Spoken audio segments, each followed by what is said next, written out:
Hey guys, in this month's Historical Fiction 101, I'm going to be sharing with you some book recommendations for The Six Wives of King Henry VIII.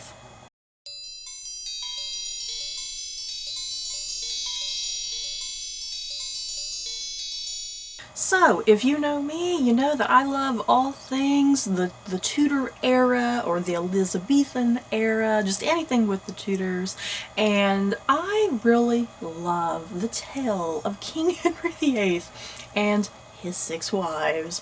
So, yeah, if you know your history, you know Henry VIII, he was a wee bit temperamental, shall we say. He was a very just temperamental man. He was prone to anger and tantrums sometimes, and he didn't start off that way, obviously, but yeah, the older he got, the worse it got. After each wife, just the worse it got. But yeah, Henry VIII was a large and bold figure of English history, and the wives, I think the wives, until probably these last maybe 30 years or so, the wives have kind of always been relegated to the background sometimes, and it's like it's kind of recently, within the last 30 years of historical fiction, I feel like that they have really kind of just really rose up and really outshining Henry VIII on occasion sometimes. So yeah, I always love reading a good historical fiction book about the wives of King Henry VIII. So this whole video is dedicated to them. I'll probably do a whole separate video for just like books in general, maybe about King Henry VIII, where he is more the focus. But yeah, this is specifically just the wives. And what I'm going to do here, because all of these books, they're essentially the life story of the wives. So I'm not going to sit here and read like a detailed synopsis of the books at all. I'm just going to kind of give you a little bit of basic information about each wife, and for each wife I have managed to find at least 5 books that I think are a good recommendation. And I'm just going to run down the list of the recommendations essentially. And if you are more interested, like if you have a very specific wife that you're attached to, if you are more interested and you're like, oh, I've not heard about that book, you can go hunt that book down on Goodreads and check it out. So yeah. First up, obviously, is Queen Catherine of Aragon, Henry VIII's first wife. And he was married to her the longest. So some basic information about Catherine of Aragon. I have a list of notes here, you guys. Hopefully I don't mess up anything here. Catherine of Aragon was a Spanish princess. She was the daughter of King Ferdinand and Queen Isabella of Aragon. Her first husband was actually Prince Arthur, who was Henry VIII's older brother, but he died tragically fairly young after him and Catherine had got married. So kind of through a series of events, Catherine eventually winds up marrying Henry VIII after her first husband Arthur dies. So then, and yeah, and that's a big part of historical contention, because when Henry is like, hey, I want to divorce Catherine so I can marry Anne Boleyn, a big part of it has to do with some biblical quotes he pulls from the Bible and whatnot, where it says, oh, you shall not marry your husband's wife. And so it's a big thing of, well, did Catherine and Arthur, did they ever consummate their marriage? And Henry's like, oh yeah, they sure did. You know, we don't know. We historically really don't know if they really did or not. But either way, Henry, he uses the Bible to his advantage to divorce Catherine and whatnot. Some other bits about Catherine of Aragon here. Really quickly, she produced the future Queen Mary, Bloody Mary, if you will. And yeah, her fate, she is divorced, you guys, and she better be lucky that she was only divorced, because as you'll see, we have some wives that... so yeah. Catherine of Aragon. Let's go through some of the recommendations here that I've picked out. So obviously I have The Constant Princess by Philippa Gregory, which was actually made into a 2-season TV show recently. So yeah, I highly recommend The Constant Princess. We also have this book, Catherine of Aragon. This is by Jean Plady, part of her Wives of Henry VIII Tudor saga and whatnot. And then Catherine of Aragon, The True Queen by Alison Weir. You're going to notice a trend here with these 6 wives, you guys. The book titles are not very creative. This is part of her Six Tudor Queens series, which she is just about finished with. And then we have The Spanish Queen, a novel of Henry VIII and Catherine of Aragon by Carolee Erickson. The Spanish Bride by Lauren Gardner. And this is the last recommendation here I have for Catherine of Aragon, you guys. Moving on to wife number 2, Anne Bolyn, you guys. I love the story of Anne Bolyn. She's a very complex, complicated woman. You either love her or you hate her. But yeah, she has such a tragic story either way. Just because she was because I feel like she was a woman ahead of her time, and people kind of frowned upon that, and she suffered the consequences, I feel. But yeah, Anne Bolyn, she was a daughter of an earl. She was educated in the ways of court life in France. She returned to England as a lady to Catherine of Aragon. Her courtship with Henry led to about 4 years of marriage eventually. And her daughter was the future Queen Elizabeth I, which, you know, it's just insane, because Henry was so obsessed and consumed about this whole thing of, oh, I have to have a male heir to continue the Tudor dynasty. And the thing is, it's like Elizabeth is his legacy, you know, and it's like he didn't obviously get to live to see that, which is a shame. It's like, here is this girl, this daughter, and he just never thought much of her, you know, like, oh, she's not gonna become queen, you know. So it's like that Elizabeth is his legacy, and I really love just the irony of that.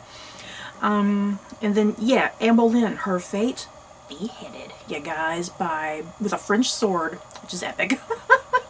Not epic for her in the end, but still makes for great storytelling. And yeah, she was beheaded with charges of adultery, treason, and incest. Once again, historically, we kind of really don't know how much of this is all true. You know, this could be all lies, manipulation from people, you know, people who hated Anne Bolyn and whatnot. Who knows?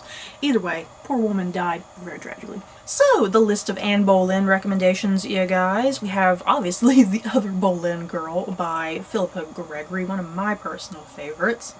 Anne Bolyn, A King's Obsession by Alison Weir. The Lady in the Tower by Jean Plady.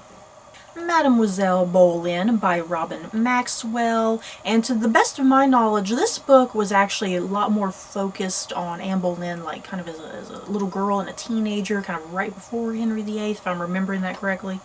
And my last recommendation here, Tarnish by Catherine Longshore, and this is more of a young adult take on Anne Bolyn. Next up, wife number 3, Jane Seymour. She also died rather tragically, but at least she was not beheaded. Jane Seymour, I think, is definitely my least favorite when it comes to the wives of Henry VIII. I personally find her a little boring. Maybe that's terrible to say, but I just find her a little boring and monotonous a lot of times whenever I am reading books about her. So yeah, Jane Seymour, you guys, what to know. She was a lady to Catherine and Anne. She was engaged to Henry, you guys, like literally a day after the death of Anne Boleyn. Oh my god. She had a son. She was able to produce a son, Prince Edward, who would become king right after Henry VIII, but he did not reign for very long, just a couple years, I believe, before it went to like Mary and then Elizabeth. And yeah, she died of postnatal complications, essentially. So yeah, she died pretty tragically. It does. Her death makes you wonder, had she managed to, you know, produce Edward, and then she was healthy afterwards and could produce more children, makes you wonder, you know, the fate of all these other women and just the fate of the English monarchy, you know, had Jane Seymour lived and not died so tragically. And yeah, if Henry would not have become the man that we kind of know him to be. So, the list of Jane Seymour recommendations. We have The Favored Queen by Carolee Erickson. Jane the Queen by Janet Ambrosi Wortman. Plain Jane by Lauren Gardner. Jane Seymour, The Haunted Queen by Alison Weir. And the last one here, The May Bride by Susanna Dunn. Moving on to wife number 4, Anne of Cleves. Oh Lord, I love Anne of Cleves. Yeah, guys, there's just something, I don't know, there's something about Anne of Cleves that I really like, kind of her story, marriage, everything comes after. It's like the woman was seriously lucky to escape the clutches of Henry VIII, you guys. So yeah, Anne of Cleves, she was a German princess. She was kind of mostly marrying Henry for a political alliance, since her brother was a Protestant. And her and Henry were married for like 6 months, when my research was telling me. I feel like they were married a little longer than that. I guess it was only about 6 months, wasn't it? And yeah, they got divorced, and supposedly their marriage was unconsummated. And fun fact about Anne of Cleves, you guys, she is the one who outlived all of the wives, including the 6th wife. So yeah, good for Anne of Cleves, you guys. Good for her. So, the list of recommendations for Anne of Cleves. My Lady of Cleves by Margaret Campbell Barnes. Anna of Cleves, The Princess in the Portrait by Alison Weir. The Bolyn Inheritance by Philippa Gregory. And what I like about the Bolyn Inheritance, this not only covers Anne of Cleves, but if you also like wife number 5, Catherine Howard, this also covers her as well. And plus the sister-in-law of Anne Boleyn covers her as well. So yeah, 3 great ladies that this book focuses on if you're kind of looking for something like that. And then I have Fatal Throne, and this is by a bunch of various different authors. Here's the thing about Anne of Cleves, you guys. If you're looking for historical fiction about her, there's not too terribly much about her. So there is this bind-up that's focused on all of the wives, and each author writes for a different wife, and there is a little short story in here for Anne of Cleves. And then the last recommendation, like I said, guys, I could not find too terribly much for poor Anne of Cleves, you guys. So yeah, this last recommendation, I'm probably going to read you the plot synopsis for this one because it's actually kind of interesting. This is Amenable Women by Mavis Cheek. So, this is a book about a Tudor queen and a contemporary heroine, linked through their affinity over 500 years.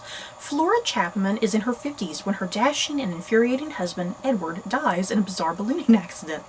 Ever pragmatic, Flora seizes upon her new freedom and decides to finish Edward's history of a village where they've spent their married life. A reference to Anna of Cleves, Henry VIII's 4th wife, unkindly called the Flanders mare, captures Flora's attention, and later her affection as she sets about her own research in the hope of elevating Anna's place in history. Meanwhile, in the Louvre, it sounds like then we're going back into like a historical fiction set. It sounds like this book is like partially contemporary and historical. So then kind of going back into historical fiction, it sounds like.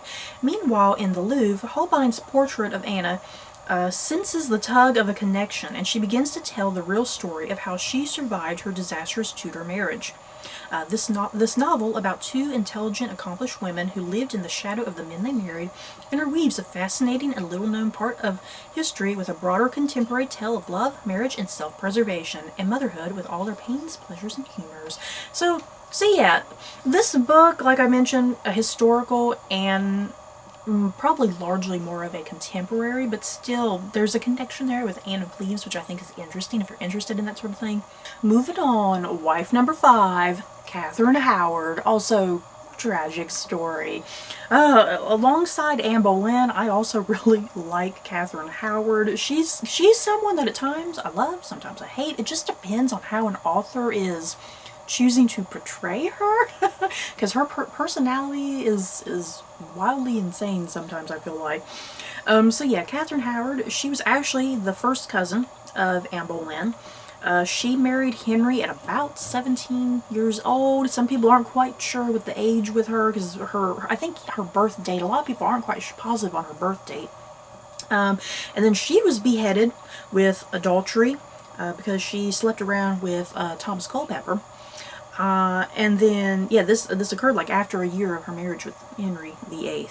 And so yeah, that was the very short tale of Catherine Howard. She was very young for starters, And then she wasn't married to Henry for too terribly long, but it's like she left an impact, you know? She left such an impact within the group of the six wives, and she's kind of one of the most interesting, because I think sometimes she's the most hardest to understand, because of just the way she, you know, like she was so young, she probably didn't even love Henry at all. She was probably just there for the money and riches, you know? And she was a young girl, young teenage girl. She was probably, you know, wanting to fool around. Thomas Culpeper was her age and definitely hotter than Henry VIII, you know, so, but still, it's like she's one of the most difficult to understand, and like I mentioned, sometimes you love her, sometimes you hate her, just depending on how a chosen author is depicting her and characterizing her. So, the Catherine Howard recommendations, you guys. We have A Rose Without a Thorn by Jean Plaidy, Catherine Howard, The Scandalous Queen by Alison Weir, The King's Rose by Alyssa M. Libby, The Queen's Mistake by Diana Hager, and the last one here, The Confession of Catherine Howard by Susanna Dunn. And moving on to the last of King Henry VIII's wives, Catherine Parr. Catherine Parr is another interesting figure, I feel like. I feel like there's always so much love and focus and attention on Catherine of Aragon and Anne Boleyn and Catherine Howard, because I think the three of them tend to be the most popular out of all the wives. Over the years, I have really gathered a great appreciation for Catherine Parr. She was just a very fascinating woman for the time period, and when you sit and dig into her story and whatnot, she's very fascinating and compelling, and I wish more people would, you know, draw attention to her. But yeah, some facts about Catherine Parr. Before she even married Henry VIII, you guys, she actually had 2 husbands who died. She was a devout Protestant, and she actually wrote 3 religious books, which was unheard of, especially for a woman during that period. And then after Henry VIII died, fortunately she didn't get beheaded, or, you know, she didn't get imprisoned for some sort of scandal or anything. After Henry died, she married Edward Seymour. Says after, because she was married to Henry for 5 years, and then afterwards she married Edward Seymour, it says. And then she died, she got pregnant, and she also died from, like, postnatal complications as well. So yeah, she got to outlast Henry VIII, but yeah, it's like even her living, she didn't live that much longer after Henry VIII. So, the recommendations for Catherine Parr. Up first, Catherine Parr, The Sixth Wife by Alison Weir. And this book, at the time of doing this video, this book has actually not been published just yet. This is the final book in Alison Weir's Six Tudor Queens series. The Sixth Wife by Jean Plaidy. The Taming of the Queen by Philippa Gregory. I really need to get my hands on this, you guys. I own it, but I have not read it. I'm dying to read this. Queen's Gambit by Elizabeth Freemantle.